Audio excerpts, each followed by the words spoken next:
Last lecture में हमने present continuous tense को अच्छे से जान लिया था। तो आज की लेक्चर वीडियो के अंदर हम प्रेजेंट परफेक्ट टेंस के बारे में जानेंगे, जो कि आपको जो 12 टाइप के टेंसेस बताए गए थे उसमें से तीसरे टाइप का टेंस है। तो आगे लेक्चर में बढ़ने से पहले आइए जरा जान लेते हैं कि हम कैसे पहचानेंगे कि कोई सेंटेंस या वाक्य जो है वो प्रेजेंट परफेक्ट का ही सेंटेंस या वाक्य है। तो इसके पहचानने के कुछ तरीके होते हैं, ठीक है। तो नॉर्मली उसी को मैं अभी डिस्कस करूंगा। तो सबसे पहले आपको वाक्य में अगर कहीं पे भी चुका, चुकी, चुके ऐसी चीजें दिख जाती है, या फिर लिया, दिया, ली, दी, तो आप कहोगे कि ये सेंटेंस जो है, ये वाक्य जो है वो परफेक्ट का है।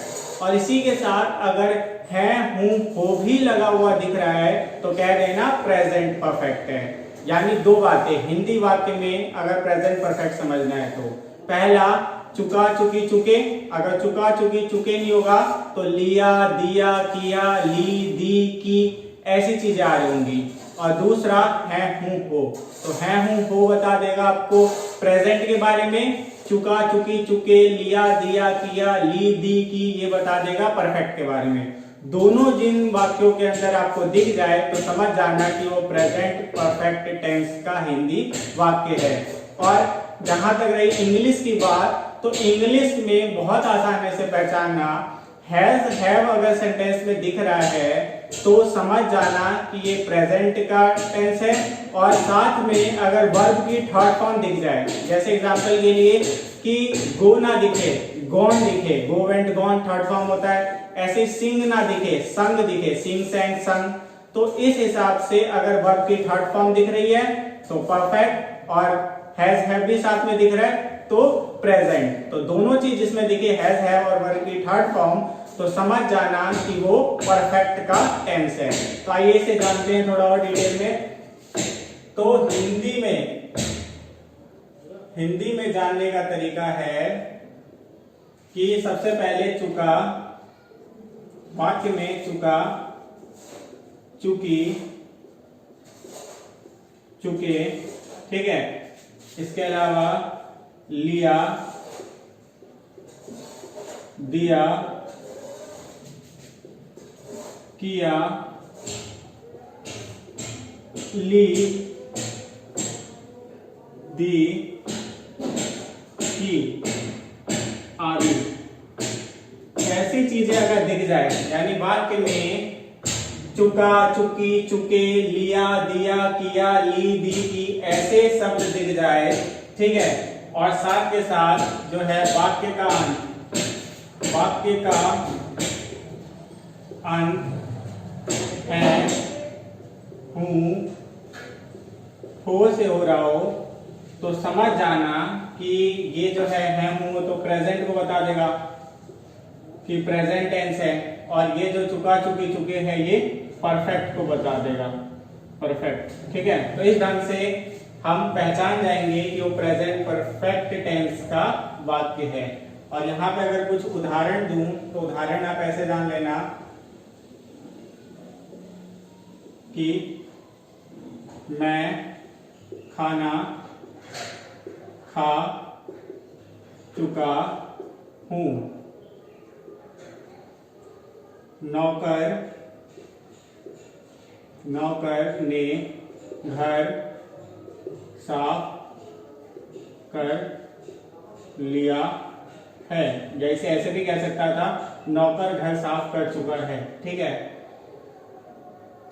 उसने किताब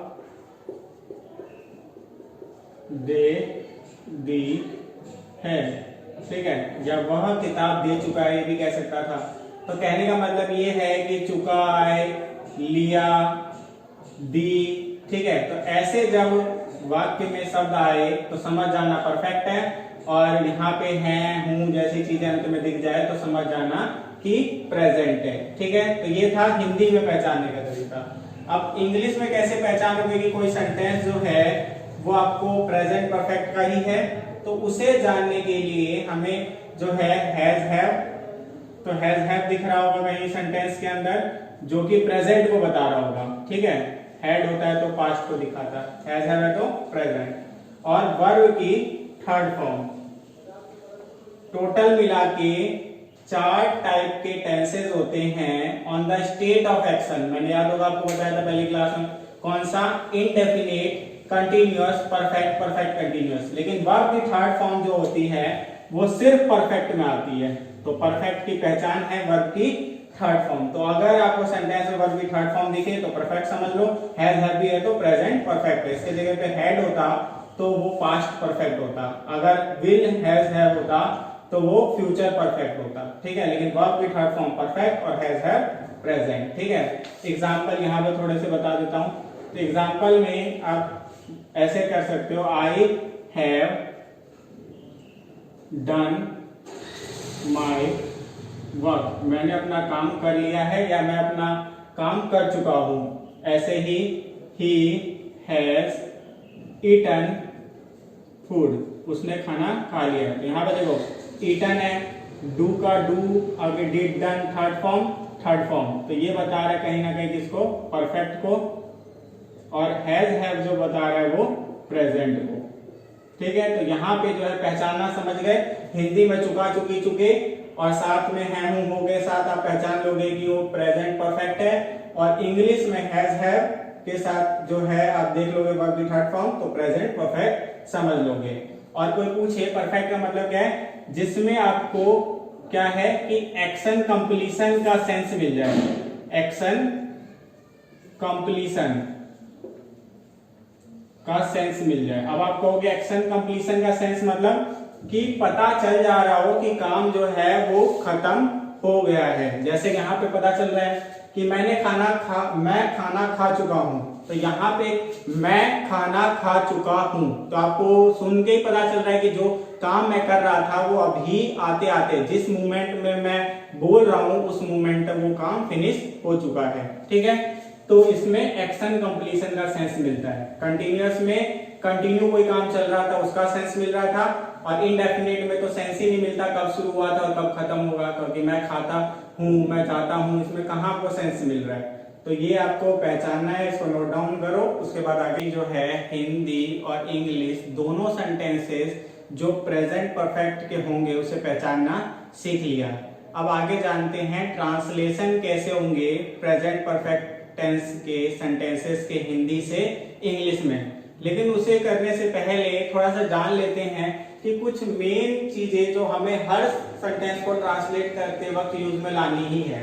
तो उसमें पहला है कि सारे सेंटेंसेस में वर्ब की थर्ड फॉर्म आएगी। क्या आएगी? वर्ब की थर्ड फॉर्म। अब आपको ये चीज जो है खुद करनी पड़ेगी कि वर्ब्स जो है वो लर्न होने चाहिए और साथ के साथ उनकी तीनों फॉर्म याद होनी चाहिए, तब याद रहेगा कि थर्ड फॉर्म क्या होती है। जैसे प्ले का प्ले, प्लेड, प्लेड, ऐसे ही लर्न का लर्नड, लर्नड, डू का डू, डिड, डन, गो का गो, वेंट, गॉन। ऐसे जितने ज्यादा वर्ब्स के तीनों फॉर्म याद रहेंगे तो वहां पे आपको वर्ब की थर्ड फॉर्म याद रह जाएगी, ठीक है। तो ये करना घर पे।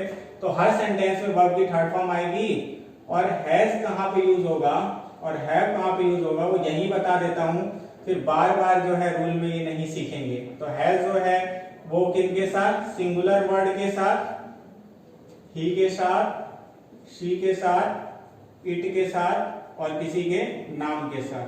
तो इन सब के साथ लगता है हैज। और हैव किसके साथ लगता है?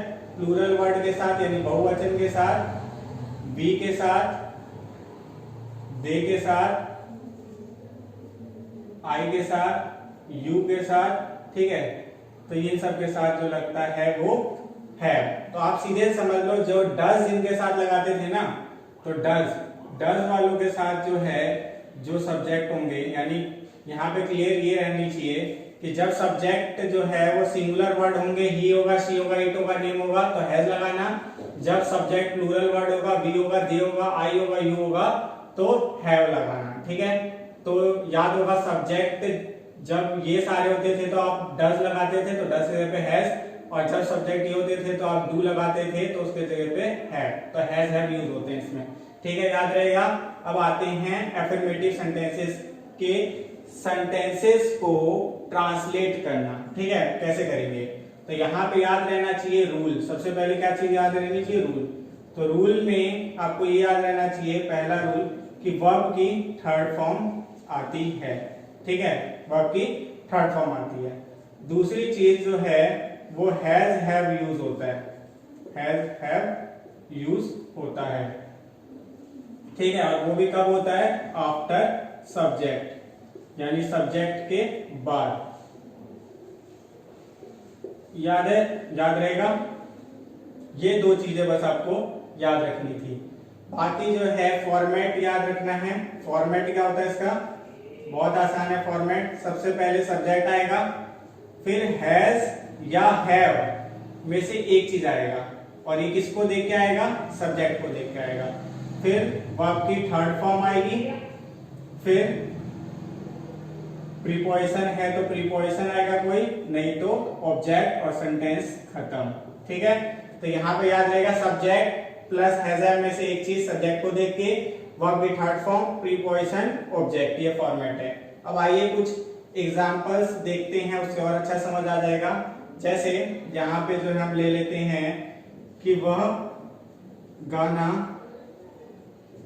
गा चुकी है।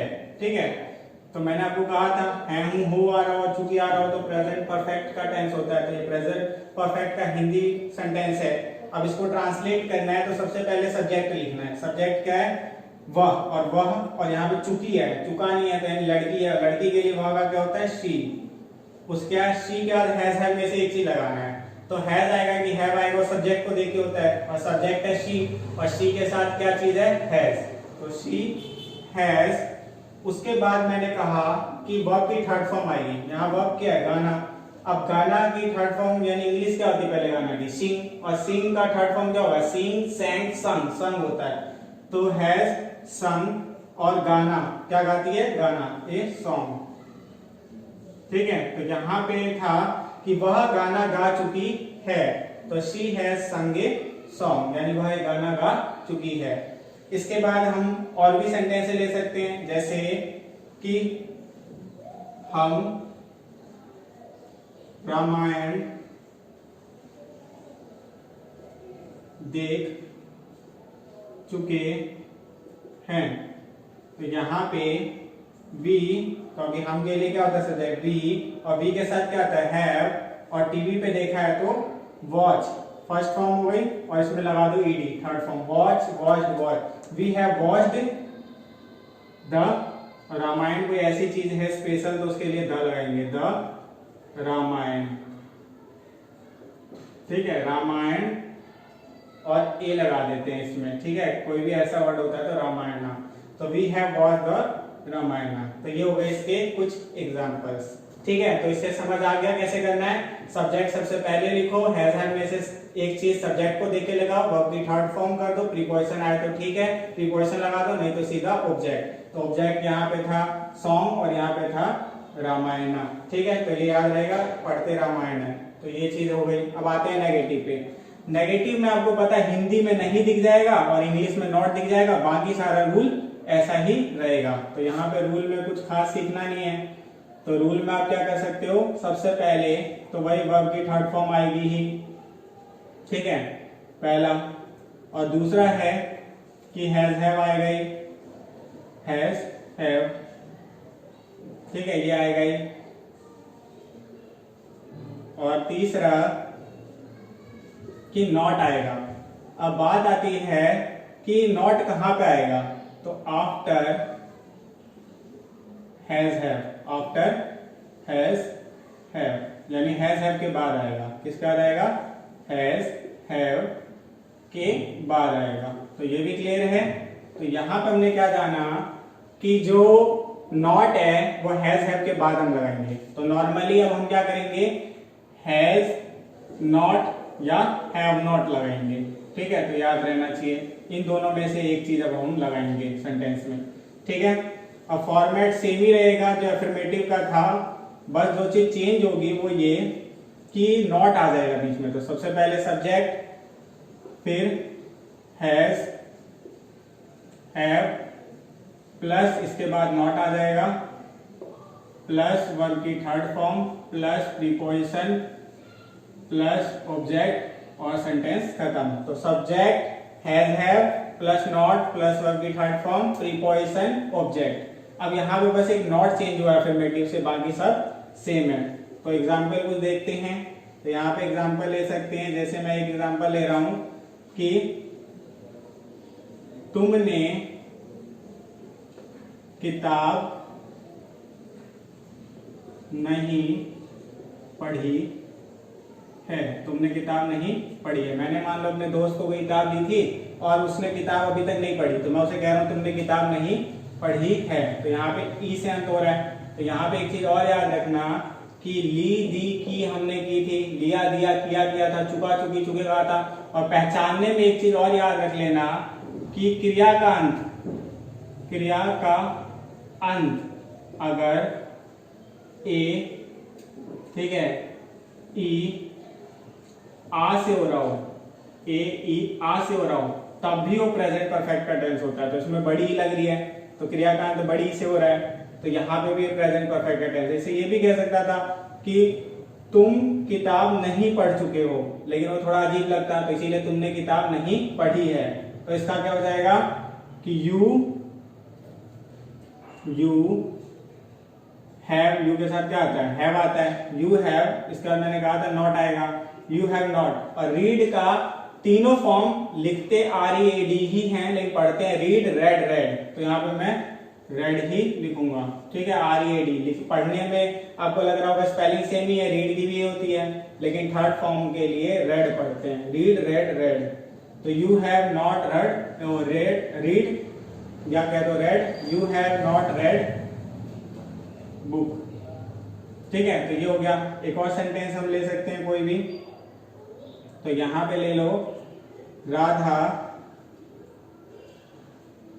ठीक है, राधा ने घर साफ नहीं किया है, ठीक है। अब यहाँ पे जो है हम देख रहे हैं कि आ से अंत हो रहा है, किया, ठीक है। तो आ वाले भी होते हैं, तो यहाँ पर जाएगा Radha has not clean the room, यानी राधा ने घर साफ नहीं किया है। तो Radha has not clean the room, यहाँ पे क्लीन थी क्रिया, थर्ड फॉर्म ईडी लग के बन गई, क्लीन होता है। हैज, ठीक है, क्यों, क्योंकि राधा जो है वो नाम थी और नाम के साथ हैज आता है, और नॉट लगना था और ये ऑब्जेक्ट द रूम। तो ऐसे ही करके हमने इसको ट्रांसलेट कर लिया। तो इसे नोट डाउन कीजिए, फिर आगे बढ़ते हैं।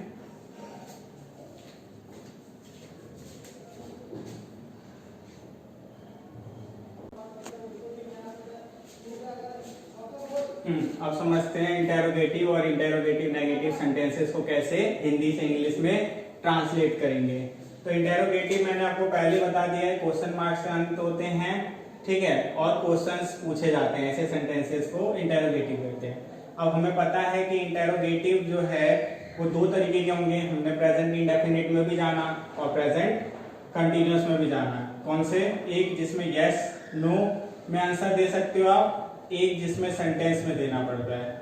तो जो सेंटेंस वाले होते हैं वो WH फैमिली से स्टार्ट होते हैं, ठीक है, WH फैमिली से स्टार्ट होते हैं, और जो यस नो वाले होते हैं वो हैज हैव से स्टार्ट होंगे, हैज हैव से स्टार्ट, यानी जो हमारी हेल्पिंग वर्ब होती है ना वही आ जाती है। जैसे इज MR था तो वो पहले आ जाता था इंटेरोगेटिव में, कंटिन्यूअस के अंदर। इंडेफिनिट के अंदर डू डज था तो वो पहले आ जाता था इंटेरोगेटिव में, फिर सब्जेक्ट आता था। तो वैसे इसमें हैज हैव आ रहा था तो हैज हैव सबसे पहले आ जाएगा, उससे स्टार्ट होगा, फिर सब्जेक्ट, और सेंटेंस वाले में WH फैमिली, फिर हैज हैव, फिर सब्जेक्ट, ठीक है। तो स्टार्ट करते हैं। रूल कुछ खास है ही नहीं, रूल तो सबका सेम ही चलता है, बस थोड़ी थोड़ी चीजें बदलती है। एक तो ये कि वर्ब की थर्ड फॉर्म रहेगी, आएगी ही मतलब, इसके बाद हैज हैव जो है वो आएगा ही, ठीक है। और ये कहाँ आएगा, ये आएगा बिफोर सब्जेक्ट, बिफोर सब्जेक्ट, यानी सब्जेक्ट से पहले, सब्जेक्ट से पहले लगने लगेगा, ठीक है, पहले। इसके बाद WH फैमिली भी यूज होगी, लेकिन कंडीशनल सेंटेंसेस में, जिसका आंसर हम सेंटेंस में दे सकते हैं सिर्फ उसी में। तो ये जो है कंडीशनल है, यानी शर्त के साथ है कि किस सेंटेंस में आएगा, कंडीशनल। इसके बाद फोर्थ जो है क्वेश्चन मार्क। आपको कहीं ना कहीं क्वेश्चन मार्क लगाना, मतलब सेंटेंस के लास्ट में क्वेश्चन मार्क आएगा एंड ऑफ सेंटेंस में। तो यहाँ पे याद रहेगा वर्ब की थर्ड फॉर्म आएगी, हैज हैव बिफोर सब्जेक्ट हो जाएगा, यानी सब्जेक्ट से पहले लगेगा, सब्जेक्ट से पहले लगेगा। WH फैमिली जो है आ सकती है अगर सेंटेंस में जवाब देने वाले इंटरोगेटिव सेंटेंस है तो, और क्वेश्चन मार्क जो है वो एंड ऑफ सेंटेंस में लगेगा। अब आते हैं फॉर्मेट पे। फॉर्मेट भी बहुत सिंपल है, ठीक है। अब दो फॉर्मेट बन जाएंगे, एक यस नो के लिए, जिनका जो वो है आंसर हम यस नो में दे सकते हैं। जैसे सबसे यस नो वाले का फॉर्मेट कैसे बनेगा, तो हैज हैव पहले आ जाएगा, और हैज हैव किसे देख के आता है, सब्जेक्ट को देख के, फिर आएगा सब्जेक्ट, फिर आएगा वर्ब की थर्ड फॉर्म, फिर प्रीपोजिशन, फिर ऑब्जेक्ट और फिर क्वेश्चन मार्क। तो सबसे पहले हैज हैव आ गया, फिर सब्जेक्ट, फिर वर्ब की थर्ड फॉर्म, फिर प्रीपोजिशन, फिर ऑब्जेक्ट, फिर क्वेश्चन मार्क। और सेंटेंस वालों में सारी चीज सेम रहेगी, बस WH एक्स्ट्रा आ जाएगा। तो WH फैमिली, फिर हैज हैव, फिर सब्जेक्ट, फिर वर्ब की थर्ड फॉर्म, फिर प्रीपोजिशन, फिर ऑब्जेक्ट और फिर क्वेश्चन मार्क। तो यहाँ पे इन दोनों में चेंज क्या हुआ, कुछ नहीं, बस इसमें हैज हैव से स्टार्ट हुआ, इसमें हैज हैव तो है, उसके आगे WH फैमिली भी लग जाएगी, यानी what, why, when, where, who, whom, ये ऐसे वर्ड्स के साथ ही स्टार्ट होता है, और बाकी चीजें सेम ही रहती है। अब कुछ एग्जांपल जान लेते हैं, दोनों के एक एग्जांपल जान लेते हैं, यस नो के जवाब वाले भी और यहाँ वाले भी। तो यहाँ पे देखो स्टार्ट करते हैं पहले यस नो वाले से, जिसका आंसर आप यस नो में दे सकते हो। तो वाक्य है कि क्या तुमने खा लिया है, खा लिया है। तो यहाँ पे जो है दिख रहा है कि पूछा जा रहा है क्या तुमने खा लिया है, तो आपने खा लिया होगा तो कहोगे हाँ, और नहीं खाया होगा तो नहीं। तो क्या तुमने खा लिया है, यस नो में जवाब दे सकते हो। तो इसका जो सेंटेंस है किससे शुरू होगा, हैजर से। अब आपको पता है तुमने है तो यू, सब्जेक्ट यू है, अब यू से पहले ही हमें हैज हैव लगाना है, तो यू के साथ क्या आता है, हैव आता है, यहाँ पे देख सकते हो यू के साथ हैव आता है, तो यहाँ पे हैव, तो हैव, इसके बाद यू, हैव यू, इसके बाद क्या आएगा, वर्ब की देखो हैज हैव आ गया, सब्जेक्ट आ गया, वर्ब की थर्ड फॉर्म, और खाना है आपकी सब्जेक्ट, और खाने का थर्ड फॉर्म क्या होता है, ईटन। तो हैव यू ईटन, और क्या खाने की बात हो रही थी, फूड, तो हैव यू ईटन फूड, ठीक है, ये हो गया। अब जो है सेंटेंस वाला जवाब जो है ऐसा इंटरोगेटिव सेंटेंस जिसका आंसर जो है सेंटेंस में या कुछ ग्रुप ऑफ वर्ड में दोगे। तो तुमने क्या खाया है, ठीक है, तुमने क्या खाया है। अब आपने जो भी खाया होगा वो नाम बोलोगे, यानी यस नो में तो जवाब नहीं दोगे, तो इसीलिए यहाँ पे आ जाएगा व्हाट, ठीक है। WH में क्या का क्या होता है, व्हाट, उसके बाद जो है यू सब्जेक्ट है क्योंकि तुमने है, तो यू के लिए क्या लगता है, हैव, तो व्हाट हैव यू ईटन, ठीक है, तो व्हाट हैव यू ईटन। तो ऐसे करके हमने क्या किया, WH वाला भी एक देख लिया। तो ये था आपके इंटेरोगेटिव सेंटेंसेस जो होंगे प्रेजेंट परफेक्ट के, उसको कैसे हिंदी से इंग्लिश में ट्रांसलेट करेंगे। तो अब आते हैं इंटेरोगेटिव नेगेटिव। तो इसमें यानी इंटेरोगेटिव और इंटेरोगेटिव नेगेटिव में कोई डिफरेंस नहीं है, सिर्फ एक नॉट एक्स्ट्रा आ जाता है, ठीक है, हिंदी में नहीं और इंग्लिश में नॉट, ये याद रखना है। तो यहाँ पे जो है रूल में कुछ खास नहीं होगा, ठीक है, यहाँ पे बस आ जाएगा सबसे वर्ब की थर्ड फॉर्म जैसे आती है हर में आएगी ही, ठीक है, ऐसे ही जो है हैज हैव आएगा ही, लेकिन पता है कहाँ पे आ जाएगा, बिफोर सब्जेक्ट, सब्जेक्ट से पहले। WH फैमिली भी आ सकती है लेकिन कंडीशनल है कि कहाँ पे आएगी, ठीक है, कंडीशनल मतलब शर्त के साथ। इसके बाद जो है वो क्वेश्चन मार्क आएगा क्योंकि इंटरोगेटिव तो है ही, और कहाँ पे आएगा, एंड ऑफ सेंटेंस, यानी सेंटेंस के अंत में। इसके बाद नॉट। अब नॉट कहाँ आएगा? आफ्टर सब्जेक्ट, आफ्टर सब्जेक्ट यानी सब्जेक्ट के बाद, जो भी करता हो उसके बाद नॉट आ जाएगा। तो ये थे इसके रूल, बस एक नॉट एक्स्ट्रा आया, बाकी सारी चीज सेम है इंटरोगेटिव की तरह। अब इसका फॉर्मेट देखते हैं। तो इसका फॉर्मेट भी दो होगा। तो दो कैसे होंगे? तो एक यस नो वाले के लिए और एक सेंटेंस के लिए। ठीक है, सेंटेंस में जिसका आंसर दे सकते हो। तो यस नो वाले के लिए फॉर्मेट क्या बनेगा? तो सबसे पहले हैज हैव आएगा सब्जेक्ट को देख के, फिर नॉट, फिर वर्ब की थर्ड फॉर्म, फिर प्रीपोजिशन, फिर ऑब्जेक्ट और फिर क्वेश्चन मार्क। तो यहाँ पे जो है बस एक नॉट सब्जेक्ट के बाद एक्स्ट्रा आ गया, बाकी सब चीज सेम है। और इसमें WH, फिर आएगा हैज हैव में से एक चीज, फिर सब्जेक्ट, फिर नॉट, फिर वर्ब की third form plus preposition plus object plus question mark. तो इसमें भी WH एक्स्ट्रा आ गया। ठीक है, बाकी सारी चीज ऊपर की तरह ही है। ठीक है, अब इसका भी थोड़ा सा एग्जांपल देख लेते हैं जिससे हमें पता चल जाएगी कैसे हम इसे ट्रांसलेट करेंगे। तो ले लेते हैं, तुमने गाना क्यों नहीं गाया? ठीक है, तो ऐसे ले लेते हैं, वह क्यों नहीं गया है?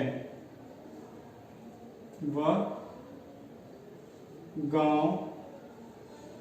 क्यों नहीं गया है? ठीक है, तो यहाँ पे जो है आपको दिख रहा है वह गांव क्यों नहीं गया है। एक तरह से आप कारण पूछ रहे हो, तो आपको जवाब यस नो में नहीं सेंटेंस में देना पड़ेगा। तो इसीलिए हम WH फैमिली से स्टार्ट करेंगे। तो यहाँ पे क्या आ जाएगा? क्यों का क्या होता है? वाई। तो वाई, ठीक है, क्यों का इंग्लिश होता है वाई। उसके बाद वह है और गया, गई नहीं है तो लड़का है, तो वाई ही। ठीक है, अब ही से पहले हमें हैज हैव भी लगाना पड़ेगा, और हैज हैव ही के लिए हैज आता है कि हैज पढ़ चुके हम पहले। तो why has he not gone to village. ठीक है, कि वह गांव क्यों नहीं गया? Why has he not gone to village. तो यहाँ पे जो है WH फैमिली, क्योंकि क्यों था इसीलिए आ गया, और ही के साथ हैज लगता है, हैज आ गया। सब्जेक्ट ही था वह लड़के के लिए, नॉट आ गया, वर्ब की थर्ड फॉर्म जाना की गो होती है, गो का थर्ड फॉर्म गॉन होता है, और प्रीपोजिशन कहीं की ओर जाते हैं तो टू, और विलेज गांव, तो ऑब्जेक्ट था विलेज लगा दो। ठीक है, इसके बाद हम एक और सेंटेंस ले सकते हैं। ठीक है, क्या उसने नहीं खाया है? खाया है। ठीक है, क्या उसने नहीं खाया है? अब आप हाँ या ना में जवाब दोगे। ठीक है, ऐसे सेंटेंसेस इसका जवाब यस नो में देते हैं। अगर उसने खाया होगा तो यस, नहीं खाया होगा तो नो। तो यहाँ पे हम कर सकते हैं उसने। अब उसने जो है वो लड़का भी हो सकता है, लड़की भी हो सकती है। तो क्यों? क्योंकि उसने कॉमन वर्ड है।